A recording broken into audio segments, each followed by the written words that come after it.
Good afternoon, everyone. My name is Mercedes Witowski. I'm the Executive Director at the New Jersey Council on Developmental Disabilities. Welcome to today's Bipartisan Legislative Disability Caucus session focused on lessons learned from New Jersey's first Ombudsman for individuals with intellectual and developmental disabilities and their families 7 years later. Closed captioning and sign language interpreters are available, and this session is being recorded and will be available along with all previously recorded caucus sessions on the new Legislative Disability Caucus webpage. You'll be able to locate the 38 legislators who are Disability Caucus members, as well as nearly 60 supporting organizations, and learn about how they can be of assistance to legislators and families and individuals. You can sign up for mailings if you're not getting these mailings directly and submit comments or questions on this topic or any topic as it arises. I think one of our session organizers will put a link to that webpage in the chat for your reference. Panelists, as you're joining, please remain on mute. I want to welcome all attendees who are in listen-only mode for this recording. Let me start off by thanking all the co-chairs for their commitment to the New Jersey Legislative Disability Caucus. The 4 caucus co-chairs are Senate Majority Leader Teresa Ruiz, Senate Republican Leader Anthony Bucco, Assembly Majority Leader Lou Greenwald, and Assemblywoman Ora Dunn. A special thanks also goes out to every Senate and Assembly member of the caucus and your staff who are joining us today and your staff who are participating daily with our community. We come together for these sessions on a quarterly basis so that caucus members can consider the impact of disability issues when shaping all public policies. So we thank you for your everyday work, because it's not just these sessions, it's every day being champions for the disability community. I'm delighted that Senate Majority Leader Teresa Ruiz will lead us in today's session, and I would like to turn it over to her now.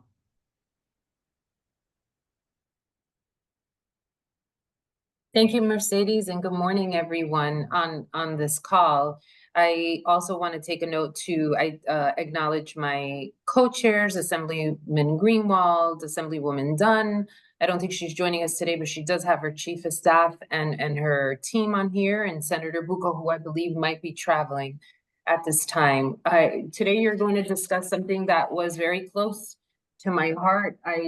When I chaired the education committee for over a decade, a consistent theme, unfortunately, that we heard over and over again was that you had families, and all of you know this better than I can ever describe it, who had an attorney who was advocating for their student, or a parent that had given up their job and was in the trenches making sure that constitutionally their child was getting everything that New Jersey should provide for them in any avenue of resource to protect them, resource them, and move them forward. Or you had the third family that never made it into a committee room because they're working and is dependent on the infrastructure of our school systems to be the advocate for that child who is in need. And that's where the idea for the ombudsperson came out for the Department of Education. And I usually don't read, but I do want to read some notes that I have here because it's critically important, and the work in the short amount of time is massive, which highlights still the importance for us to revisit policy,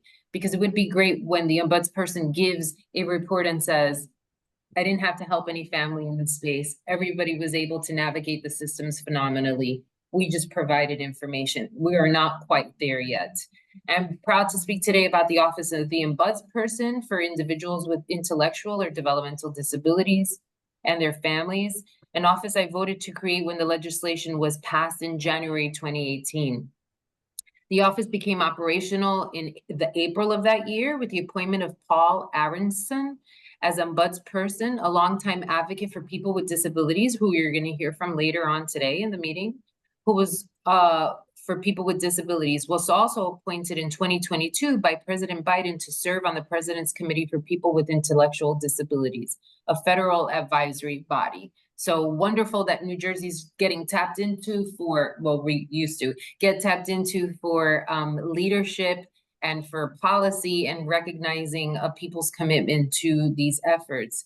The office has helped families access services they need, identify opportunities to improve the system, and ensure that the voices of individuals and families are meaningfully included in decisions that affect them both at the individual and policy level.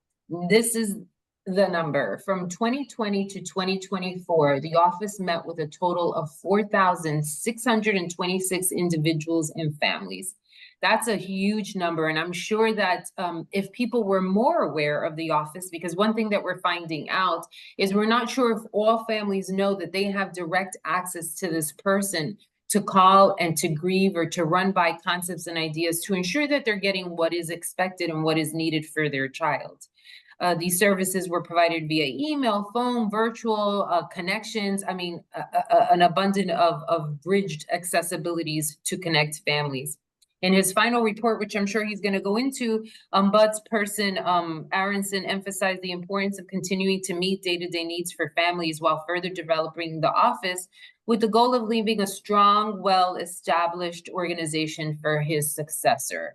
We critically know that there's a need. All of you who work in this space and who hold us accountable and keep us in the loop quarterly or when we have meetings, it's important for us to continue this kind of very bipartisan commitment, this very integrated system of having the private sector, the nonprofit sector, families on here, faith-based organization, nonprofit, in our different departments, to be sure that when we're thinking about new policies, that the lens of the person suffering with a disability always has an avenue to be around that policy-making decision table. And I've said this before, sometimes I do believe that when we're creating frameworks and laws, we forget about this. And this is why the critical work that you all do is important for us to get reminded. It doesn't matter if we're creating framework for policy for absenteeism. Someone should always be at the decision-making table for delivery of services who is a parent or a person who has experienced disabilities in their lifetime so that they can just share their lens. So if in fact we have an opportunity to create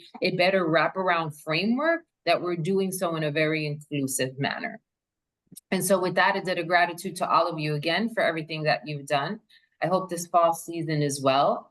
I know that all of you deal with a lot of families, and we are bracing for a food insecurity storm in the next couple of days, something that here with my full-time job, we are fully committed to figuring out how we can bridge the gap at a time that the federal government is clearly failing our families. And so know that we are working. Know that if you need to reach out to us to figure out ways to connect our families, that I know that myself and all of the elected individuals who are on here, as best as we can make sure that a New Jerseyan does not struggle in the next couple of weeks, that we are committed here to help you the best we can.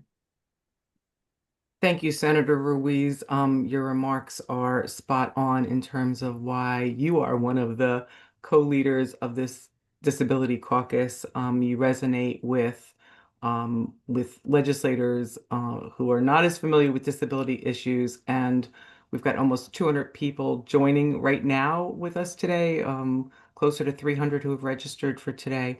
So your commitment and your dedication is evident and well appreciated. This is just a meeting, but the work happens, as I mentioned earlier, each and every day. So thank you so much. Coming back to the enabling legislation that created the Office of the Ombudsman, it not only had bipartisan support, but it was fully endorsed by our all members of our legislature, because disability does not discriminate and impacts nearly 1 in 4 people.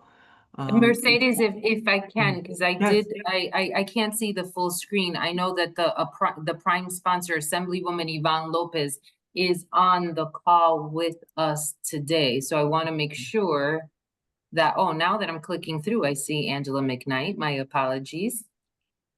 Senator McKnight, former Senator Kane, hi, Assemblywoman, Senator Holly Shapizi. See, this is all great. All of the members are on here. I can't see them, but thank you for being here and being part of this discussion. Thank you, Senator.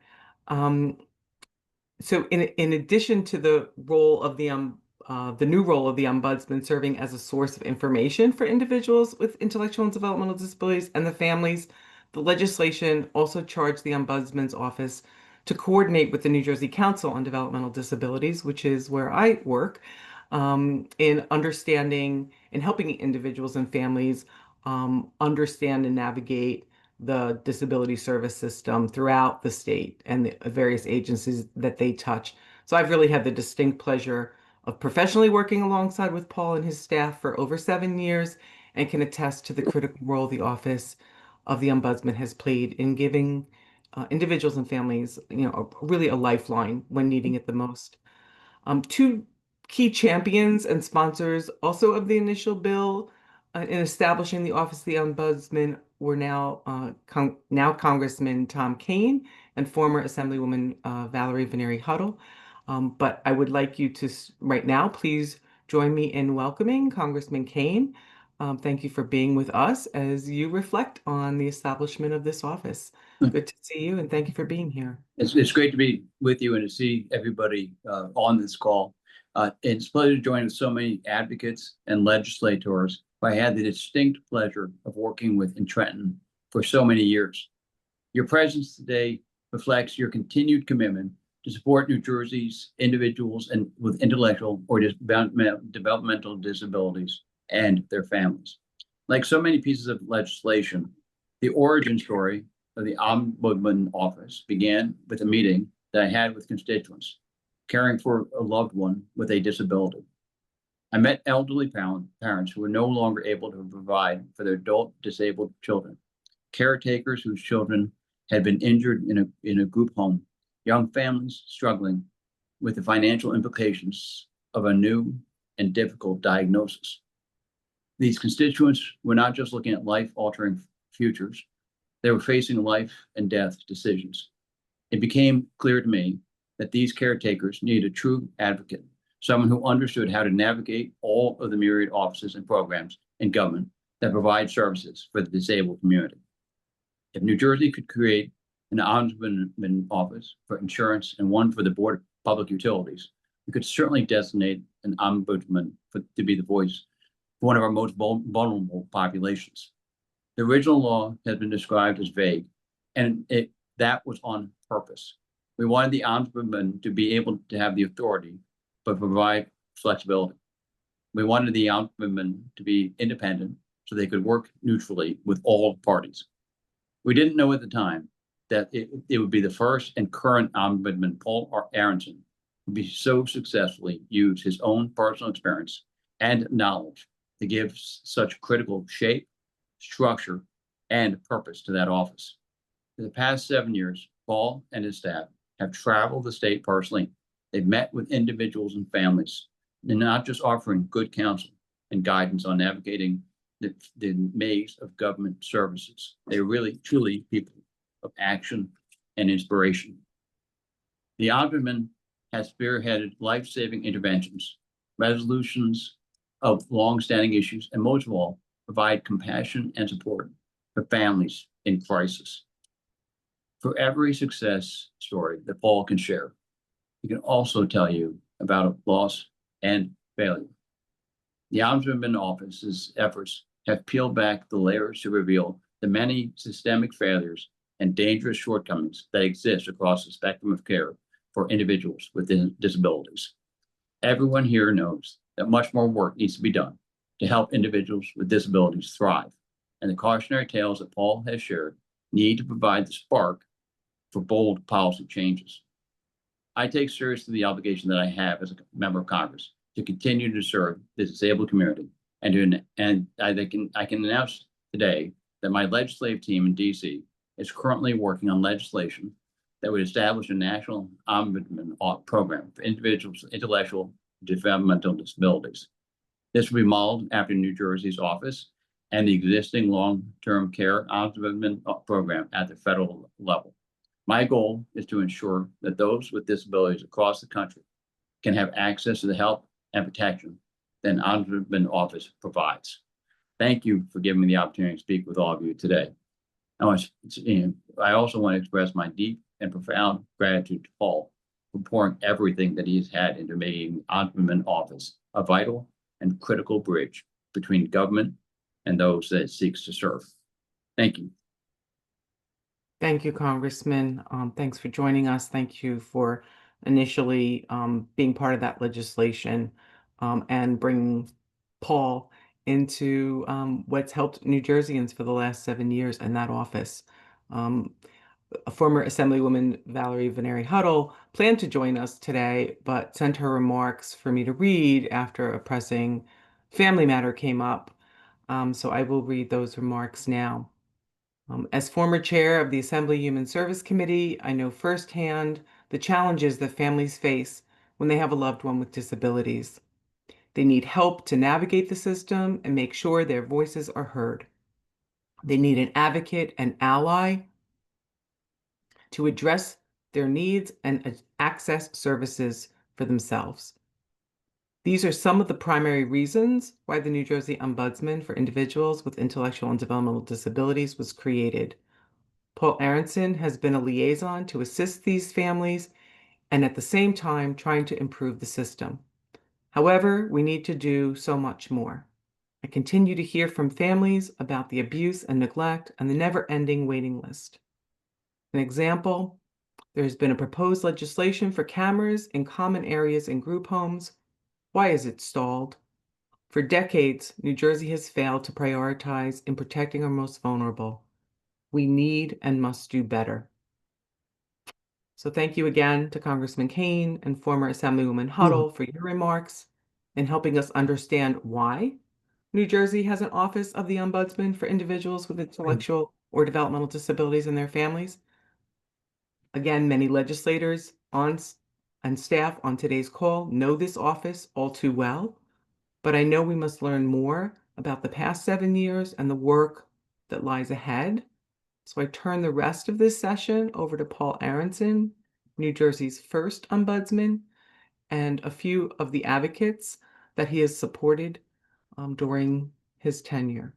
Paul. Great. Thank you. Thanks so much. First of all, thank you, Mercedes, for organizing today's event, for giving us this opportunity to talk about our work. And thank you more generally for your leadership and partnership and friendship these 7+ years. Senator Ruiz, thank you for hosting today's meeting and for all the work you've done, particularly in the context of helping families with special education issues. Your leadership, again, it's been wonderful and appreciated. And Congressman Kane, thank you for creating this office. And, for helping to create this office with others, but for really spearheading it. And again, for your leadership, partnership and friendship too, as well as your wise counsel. I mean, I've had the opportunity both when you were in the Senate and even now that you're in Washington to work with you and talk with you. And I'm grateful for all of it. And I'm grateful that you're spearheading national legislation. I think that's very exciting and very much needed. So thank you. And thanks for everybody for joining today. I can't believe it's been 7 years, 7.5 years. It's been one amazing journey. I still remember, getting the voicemail that I was being appointed to this ombudsman position, and my first thought was, "What's an ombudsman?" And it's been, I remember the early conversations with the governor's office and legislators. I remember early conversations with individuals and families and hearing firsthand some of the challenges that they're facing. I remember not having an office or a desk or office supplies. And I just remember, anyone who has started anything new and been the first, there were both challenges and opportunities. And that was certainly the case when we started this back in April of 2018. But I remember particularly how excited I was to have such an opportunity. After all, I had the opportunity to do some work in the disability space over the years on different boards and organizations. When I was mayor of Ridgewood, working with our families in town on disability issues. But I was really excited because I'm a family member myself. And, I could come from a family with disability. In fact, all 3 of my siblings have had a mix of disability and healthcare challenges. But in the context of my evolution as a disability advocate, my older sister, Patty, probably had the greatest impact on me. Patty had a mix of developmental disabilities that progressively made her life challenging, particularly as when she was a young woman, becoming quadriplegic, requiring a feeding tube, and largely losing the ability to speak. Although, as I always tell people, she kept a few choice words for her little brother. But Patty, Patty was incredible, and she taught me and she inspired me. And through her example, through her strength, through her courage and grace, I learned so much. And of course, my mother, our mother, Margot, who taught me by demonstrating the importance of caregiving in a way that only a parent can do. They were both my teachers. They were both my inspiration. And although Margot and Patty both died months before I was appointed, they have been with me on every step of this journey. Every single day, I think of them in my conversations with other individuals and family members.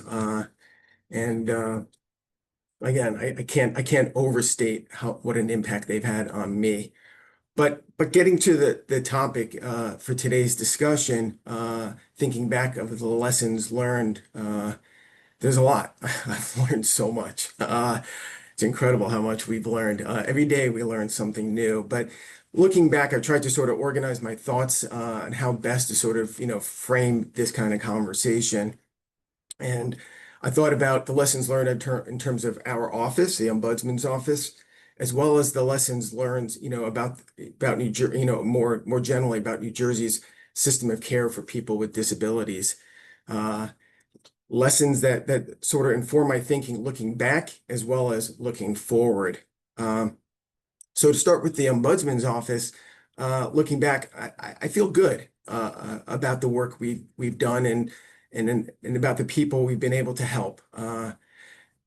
Clearly, I wish we could do more. We get frustrated on if not hourly basis, at least a daily basis, that we're not able to help more and bring about, help more people in better ways and to make the system more person-centered and just available to everyone, more accessible across the board. But I think we have been very effective, and I think our effectiveness it has been sort of owes itself to two things. One is our team here in the office, and the other is our approach to our work. With respect to our team, as many of you know, for about the first 2 years, I was alone, effectively, in this office. Right before the public health emergency came in 2020, Christine Baxter joined the team, so it was me and her for a couple of years. And then subsequently, our team grew to about 5 professionals. So there's me, Christine, Suhani, Charles, and Amanda. And we also have an intern, which we're not letting her end her internship, Leah. At one point, we had a part-time colleague, Sean, who worked with us for about a year. And, we're a small team, but we are a passionate team. We are energetic. We are mission-driven. And I really think the secret sauce is that we genuinely care. We care so much about the people we work with, the people for whom we work. We get so emotionally invested in their lives, in their stories, and I sometimes that can be a little overwhelming for us. But I think it's the secret sauce, and I think it's one of the most important things we bring. And related to that is our approach to our work. From the beginning, we've taken a very personal approach. We spend our days on the phone, one-on-one with individuals and family members, shooting back emails back and forth, weekdays, weekends, days and nights. We meet by video as much as we can, and whenever possible, we meet in person.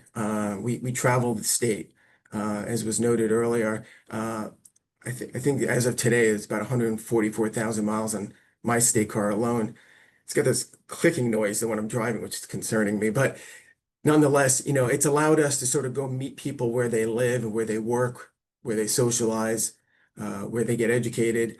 And it really it's been a key, I think, again, to our effectiveness, because it not only helps us to help individuals and families better by talking one-on-one, but being able to be in their home and meet family members and to see the challenges up close, I think has helped us not only to help them, but very importantly, to help inform the policy discussions that take place here in Trenton, because we're able to sort of use what we learn from family members and individuals and, share it with our colleagues in the governor's office and the different departments in daily conversations as well as through our annual report.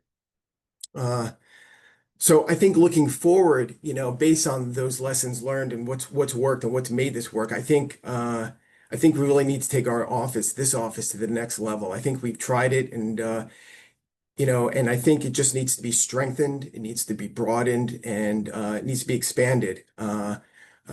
We need some more resources.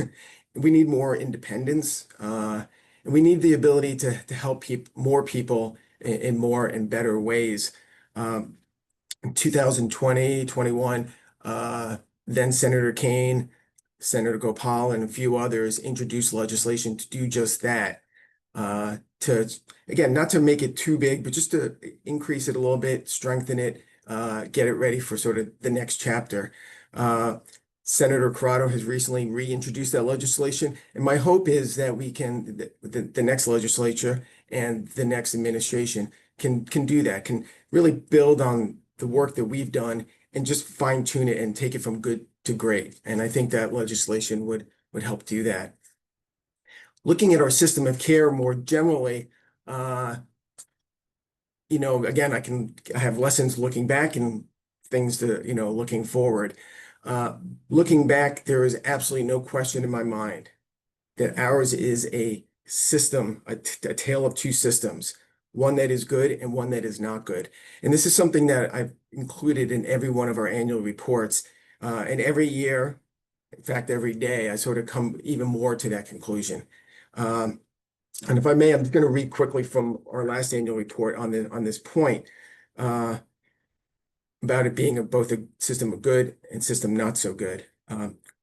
We are constantly reminded about the system's strengths and the tremendous resources available to individuals and families. The good, hardworking people in and out of government who have dedicated much of their professional lives to serving others. The good, mission-driven organizations that are committed to providing supports and services, and the robust, well-financed mix of state and local programs available for children, adults, and families. However, we are also constantly reminded that those resources are not available to everyone who needs and deserves them. That systemic and issue-specific challenges often prevent people with disabilities from living safe, healthy, full lives in the community. In fact, most of our work involves individuals and families falling through the cracks in our system. Children going without vital treatments or being denied a quality education. Adults living in substandard settings or being denied much needed supports. Families having to fight nonstop to protect their loved ones against a system that is not altogether kind or friendly to families. Again, we emphasize this in our report. There is so much good in our system, and we are blessed here in New Jersey to have a system that is supported across the board by elected officials, regardless of party, regardless of level of government. We've done a lot to build our system, but what we see on a day-to-day basis are the failures of our system.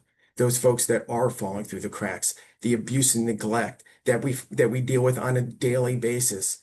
Those folks with autism and severe challenging behaviors that are not getting the supports and services that they need and deserve, children as well as adults, and those with complex medical needs. Again, children as well as adults not getting the supports and services that they need and deserve.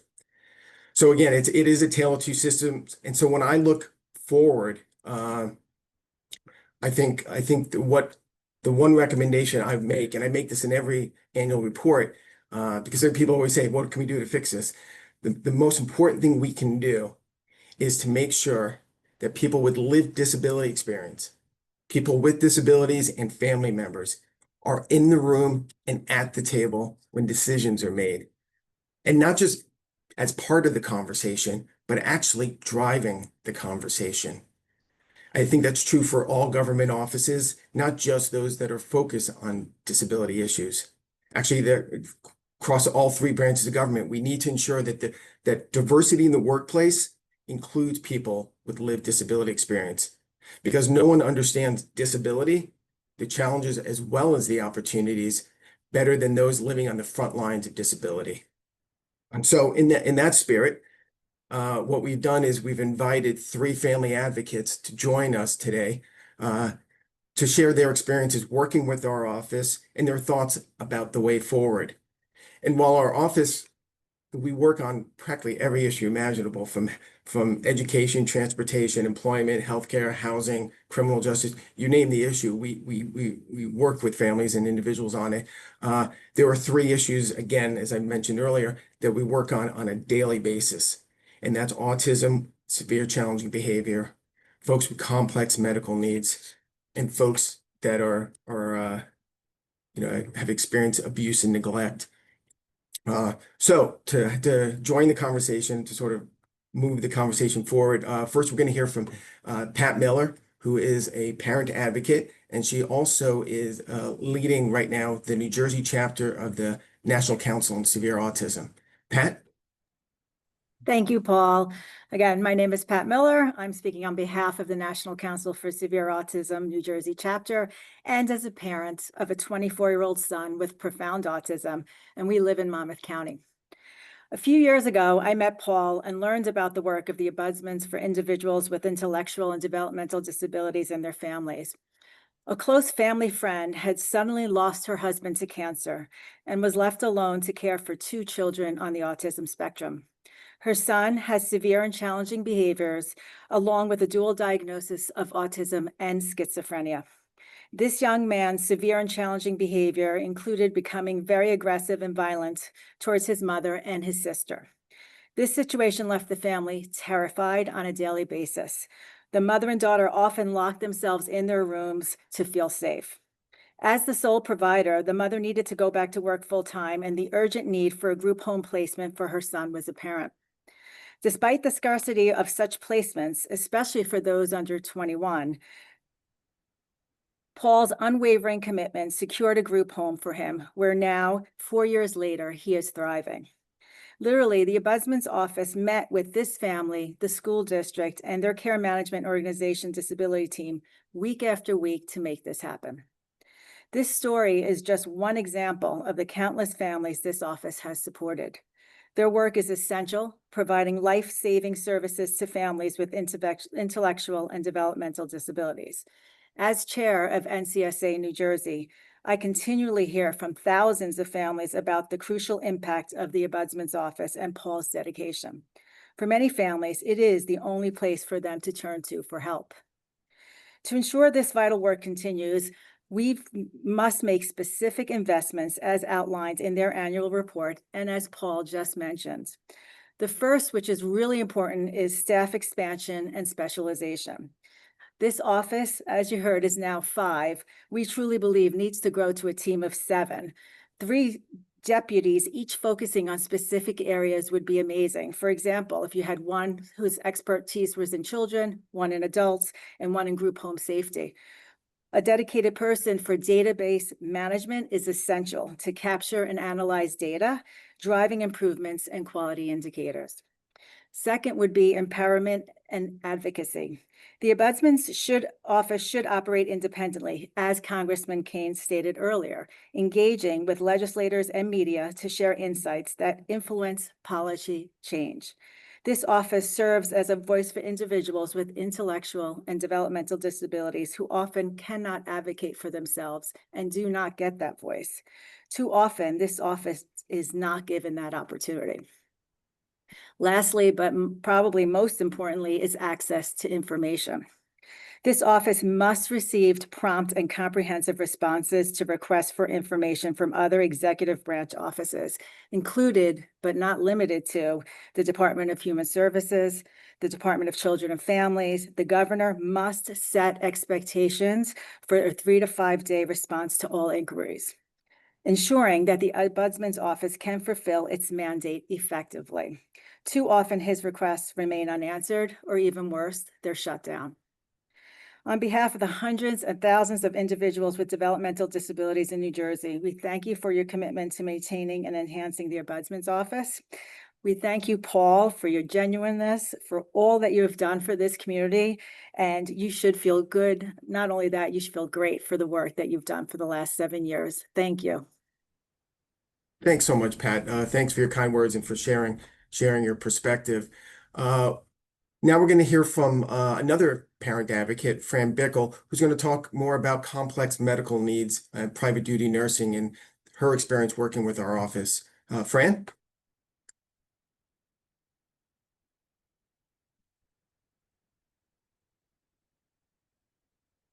You're on mute. Mute. Sorry, I apologize. Thank you. Hi, I'm Caroline's mom, and I'm not probably quite as well organized as Pat was. I apologize for that, but our story starts a little before Paul, but it's probably good background information for the group, in that our daughter was born, we didn't know she had a disability.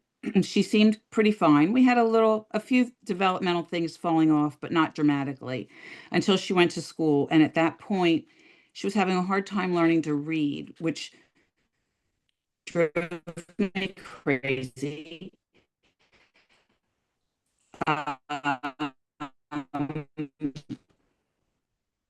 Fran, your audio is not feeding well. And the school district at that time wasn't doing very much about it. And I don't know why that would be.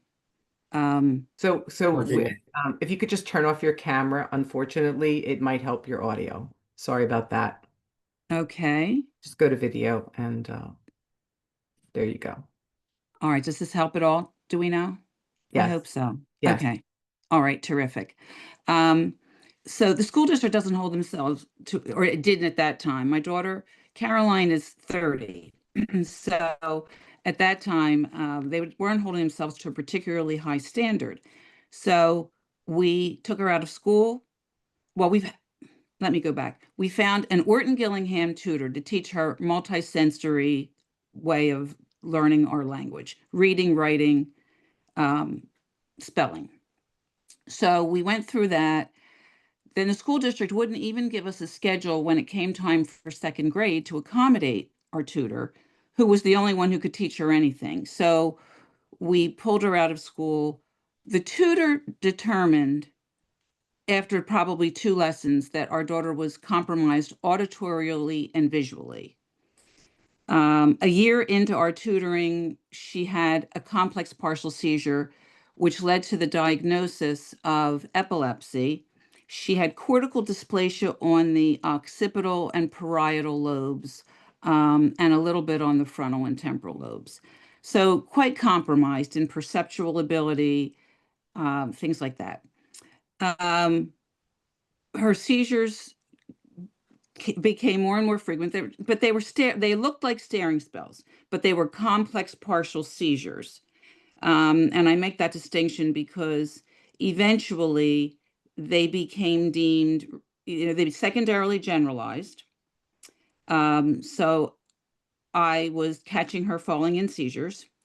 And probably by the time she was 13, we realized that this wasn't going to get better. It was only going to get worse. And back in the day, the old system, I drove her over to Mays Landing and walked in and said, I'm going to have to get her registered for DDD services. So, but at that time, because she should have been in school and she wasn't, I was homeschooling her. We didn't really collect any services, but then I needed a major surgery in 2012. Again, this was pre-Affordable Care Act. This was under the old system of care. And I make that distinction because our nation worked differently at that time. And it was ultimately our private insurance, at that time AmeriHealth, that awarded private duty nursing. I didn't know what I needed. I knew I couldn't be catching this kid falling in seizures after neurosurgery for a while. So they came, they did the assessment, they being the insurance company, and they deemed that Caroline required a nurse. And that's because her seizures were bad enough that we were administering narcotic medications as needed. So that's PRN narcotics. and sometimes using suction and often using oxygen. Her seizures present as clusters. They present as isolated seizures. They're all significant seizures. And at this point in her life, she's always capable of falling, almost always capable of falling. And when we say they cluster, you could have one a day, you can have 5 in a day. They can run, at that time, they could run every 5 minutes apart for 12 hours. But hideous seizures. And I'm not going to bother to get into the seizure types, just to understand that this isn't a way of life that anyone wants. Our pediatrician at the time fought for us to keep the nursing, and AmeriHealth rewarded the nursing. At that time, all private insurance policies that were, that people got through their employers had private duty nursing clauses in them. It was standard. And we had our private duty nursing. However, the system changed in about 2013. That was when the DDD system became the adult system of care, but our daughter was on the cusp of it. And as a result, she just sort of rolled into DDD. She was never part of Perform Care. And I was forced to put our daughter on Medicaid. Another distinction to make is that throughout this time till today, Caroline remains privately insured through her father's work. My husband is 79 years old and works full-time, largely because many of the drugs that she requires every day are not available on any government formulary. So if the system stayed the way it was, she would have her nursing paid through private insurance. As soon as she went to Medicaid, literally the next authorization, which was 6 months later, the insurance company denied her nursing, saying it was not medically necessary. Beata, who provides our nursing care locally, has meetings occasionally. Paul and I were at one recently, but this was years ago. And there was I think he was an assemblyman. He's passed away since then. I don't recall his name. It's sort of not pertinent, but I was appealing the denial of AmeriHealth on the nursing. I was furious that it was getting turned over to Medicaid. Furious.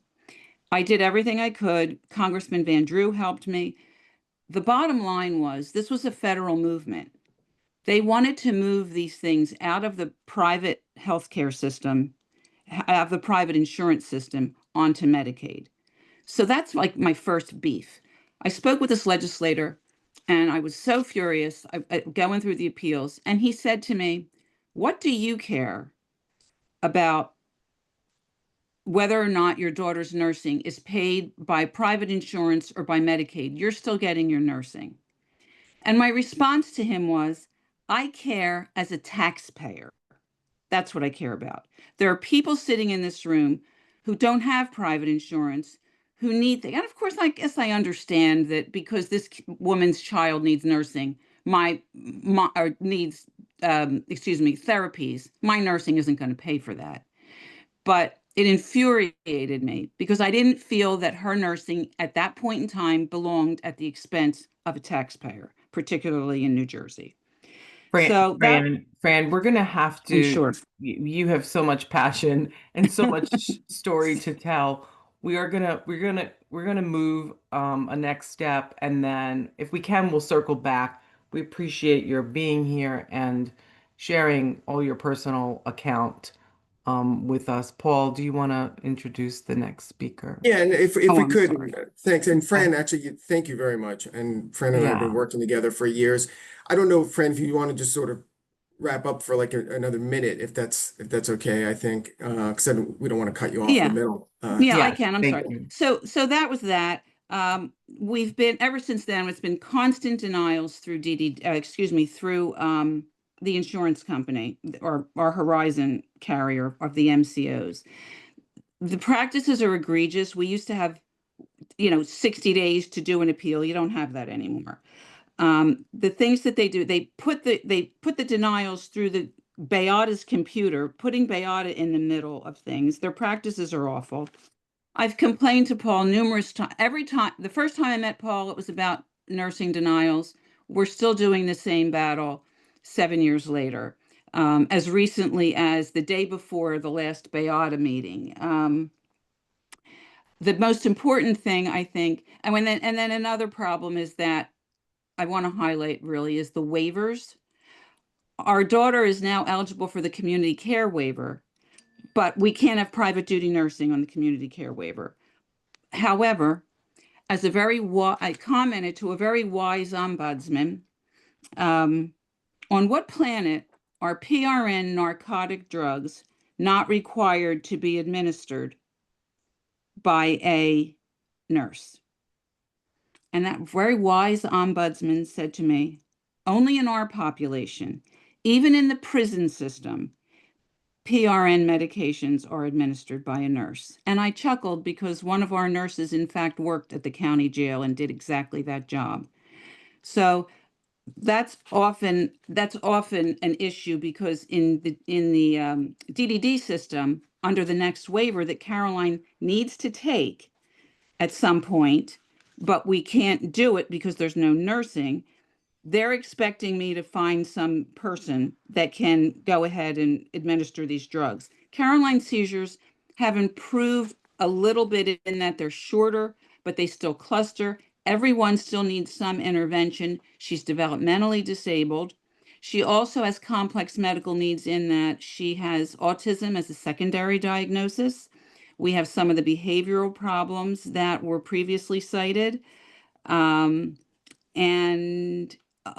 a tough bag of drugs to manage. So there's kind of all of that. Paul has always been there. He's always tried to be with us. And most recently, we were at a meeting, and I think this really highlights what the MCOs are doing.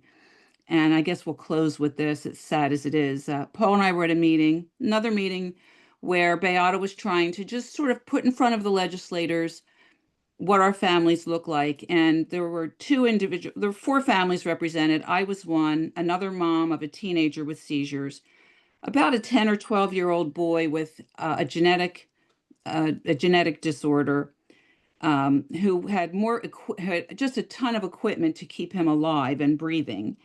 And a gentleman, a perfectly cognizant gentleman with muscular dystrophy in a wheelchair.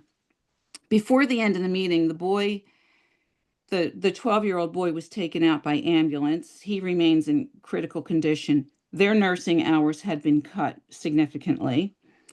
And the gentleman in the wheelchair had muscular dystrophy, and his hours had been cut. He needed 24-hour care for complex things also. Not any of these are simple, because none of them seem to exist in isolation. And he was left with 4 open hours, and he lived alone. And someone asked him, well, if you have to use the bathroom, what happens in that 4 hours? And he said, I have to sit in it. I knew that the man had it had been expressed to me, he had developed bed sores because he can't get out of bed during this time. He has to be left there in a safe place. So he's developed bed sores, which he never had. He was a longstanding patient of Beata's. What I learned just late last week was that during the 4 hours that he was left alone, because his nursing was cut, and by the way, this was months ago. Beata carried him for months, and then they just because they believed it would be overturned, and it wasn't. So they just had to let the hours go. Well, his nurse showed up at some point for her shift after the 4-hour gap. He wasn't there. They learned that he'd called 911, was taken to the hospital.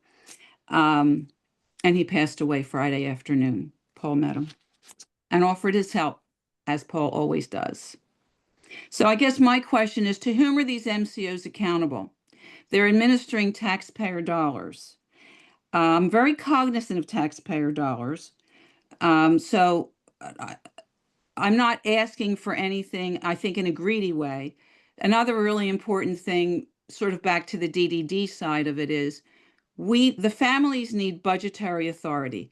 Let me buy my nursing with my budget. Don't tell me I can't buy a nurse and that I'm expected to get somebody less qualified to administer narcotics to my daughter, and that's okay, because there's no other planet on which it is. The waivers desperately need to be rewritten. Families that need nursing and need the DDD system need the waivers rewritten. We are all in compromising positions.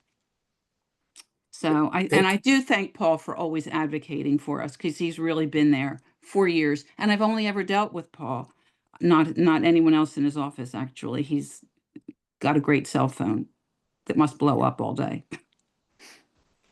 Thanks so much, Fran. Thanks for all of that, and thanks for sharing it. I know, yeah, tough, really tough stuff. And, yeah, meeting that young man, I guess it was just about 10 days ago or 2 weeks ago, and for him to pass away on Friday needlessly, it's inexcusable. Anyway, thank you, Fran. We're going to move on to our third family advocate, Kate DeLuca, who's going to talk to us about abuse and neglect. And Kate's somebody else who our office has been working with for several years now. Kate? Hi, so my name is Kate DeLuca. My husband and I live in Hunterdon County, and we are both guardians for his older sister, Jessica. I think that my story is a little bit interesting because upon reflection, my experience as a guardian roughly coincides with the founding of the Ombudsman's office. So Jessie right now is 50 years old. She really likes painting. She likes writing. And she really loves doing her exercises to get quarters so she can go shopping for more paint. I first met Paul in 2018, and I believe it was in the fall at a disability fair. At the time, my husband and I were living in Middlesex County. My most salient memory of that meeting was adding probably 5 extra M's to the title Ombudsman, and just making a hash of it completely. But Paul had given me his card, gave a brief explanation about what the purpose of the office was. And I just resolved, since I was new at guardianship and kind of learning the ropes, to keep that in mind and reach out when we needed help. And down the line, we sure needed help. I will just warn before going into this next bit that since I am talking about abuse and neglect, that there are a couple of difficult things that I will be discussing. But what I wanted to touch upon was really something that was very much highlighted, not just in the last report, but in many of Paul's reports, which is about trauma and trust. So I'm going to tell you a little bit of Jessica's story, and about how that trauma and trust was impacted by us. So we had no reason not to trust. The relationship that we had with Jessica's group home provider at the time was great. We enjoyed talking with the DSPs, direct support professionals, and we recognized just how difficult the job was and how crucial good information and communication was. The exact day that bottomed out on us was January 16th of 2020, when I received a call from Jessica's primary care physician that a hospital test had shown semen in her urine, indicating signs of sexual abuse had occurred. This later turned out to be a hospital error, but it set in motion a whole bunch of very, very traumatizing things. I hope nobody ever has the experience of needing to be in a sensory room while a rape kit is being administered.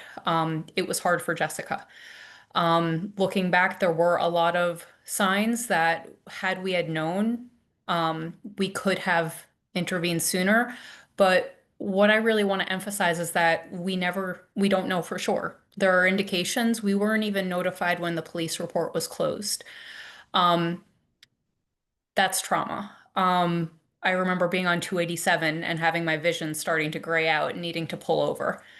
From there, having the direct line to the Ombudsman's office was critical because we've since had additional experiences that have been equally traumatizing. And when I say traumatizing, I don't want to minimize what Jess's experience has been, but I want to emphasize just how much it's not just the individual impacted, it's an ecosystem, it's their whole network.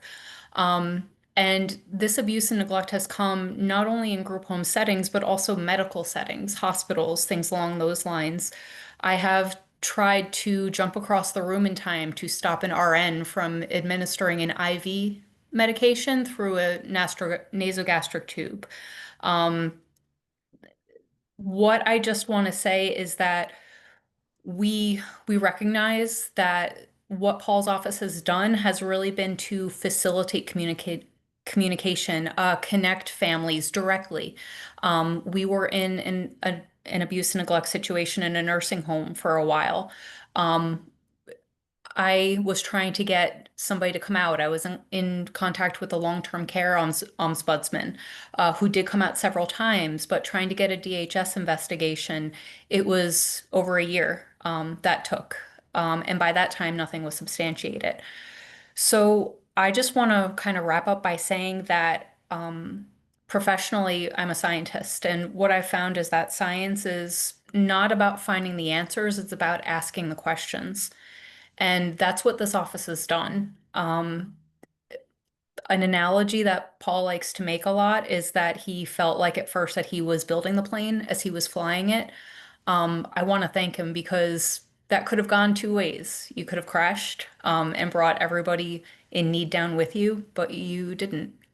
We're still up, and it gives me hope because a lot of times this feels like you're fighting a long defeat over and over and over. So for all those reasons, thank you. I feel this office is crucial, and we are so appreciative of all the work that you've done to help see our family through truly hard and traumatizing times.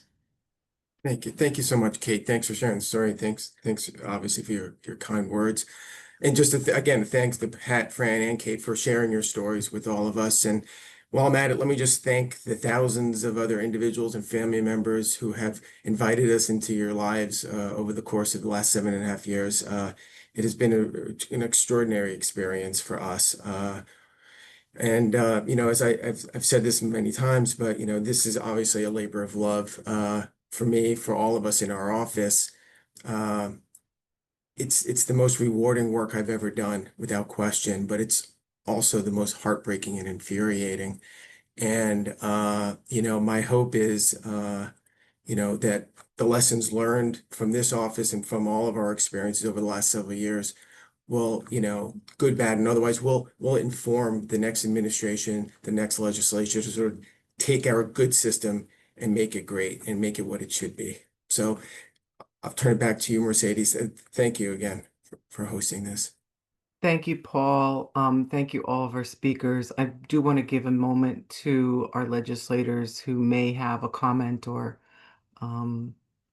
question before we come to a close. Anyone on our legislative panel or staff? Hi, I just want to thank Paul for everything you've done.